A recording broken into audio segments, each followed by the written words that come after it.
Hey everyone, welcome to my music channel here on YouTube. My goal with this is to teach you not only how to play better, we're going to get into a lot of videos later on playing technique, but just for right now to start, I want to get some basic fundamentals out of the way, and we're going to progress from there in terms of reading and understanding music. So we're going to do a lot of music theory in these types of examples, and then we're going to do other examples in terms of playing exercises and tips and tricks on how to get you to play better. So for right now, I just want to start by showing you, getting you acclimated and comfortable with seeing the music staff. Each one of these is essentially a staff. Sometimes you call it a line of music, especially when doing a practice exercise. But each one of these has what's called a clef at the start of it.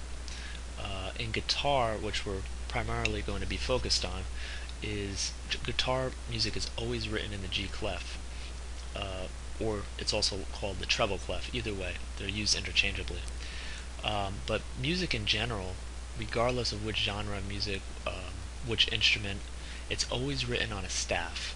So this is the way it's always written. A staff consists of 5 lines and 4 spaces. But for guitar specifically, we're going to focus on this clef right here, which is the G clef, used only in guitar. Guitar music is only written on this clef.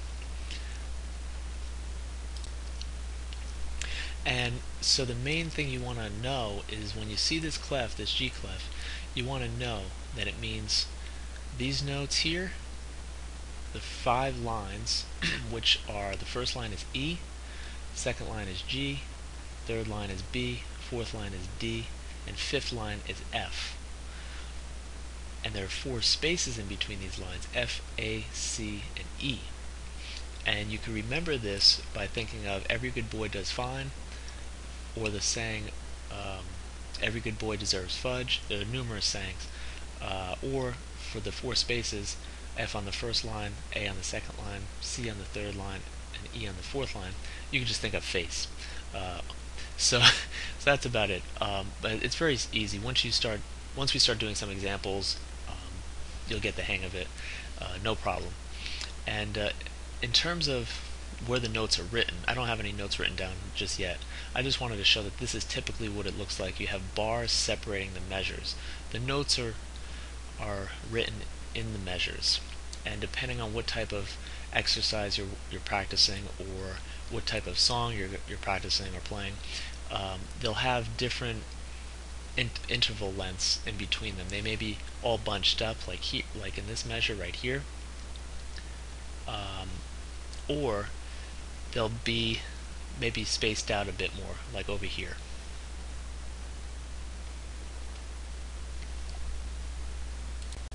And another thing I wanted to just point out was at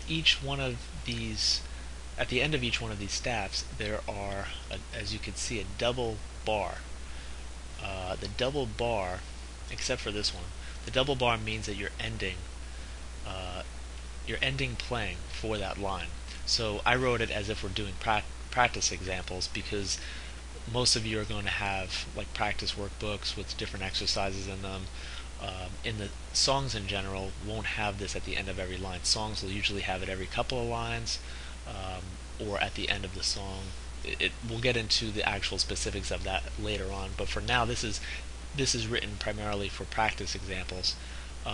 Down here, I just wanted to show you, for example, though, if you're doing a certain song, or depending on what you're practicing, it could be open-ended. Most of the song staffs will be open-ended like this.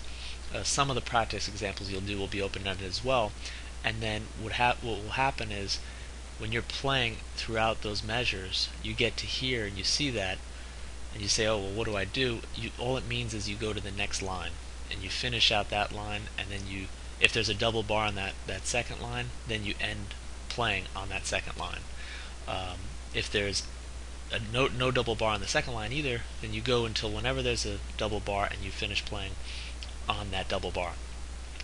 And that's basically it with that in terms of the bars. We're going to get into a few more a few more concepts later on which involve repeating a measure or backtracking, going to a different part of the song and replaying that measure.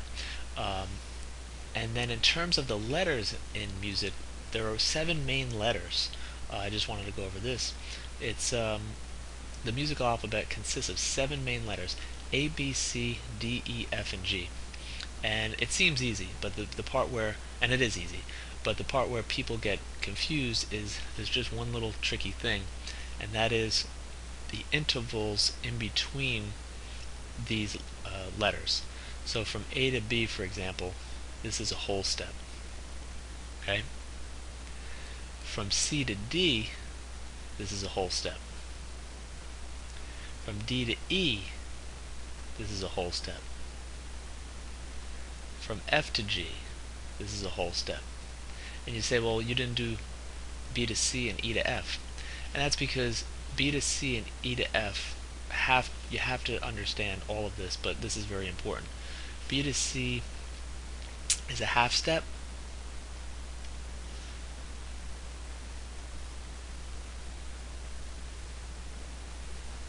And E to F is a half step.